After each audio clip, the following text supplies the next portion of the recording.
Thanks, Mr. Speaker. Mr. Speaker, it is nonsensical to claim, as the minister does, that there is no relationship between the Government of Alberta and the Legal Aid Society. The Society is enacted by the government and receives the majority of its funding from this government. So to the Minister of Justice.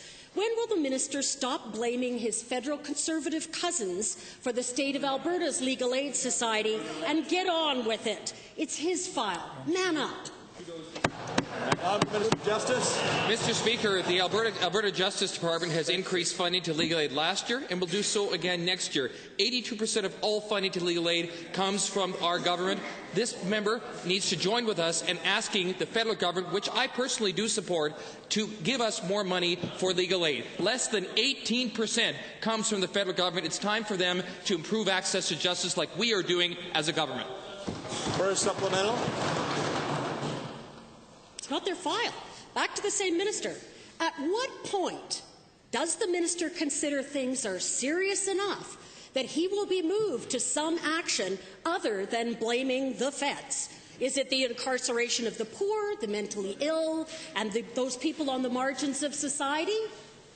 What will it take? Honourable Minister. Mr. Speaker, last year we gave an injection of $7 million more to legal aid. Alberta Justice is committed to access to justice for all Albertans.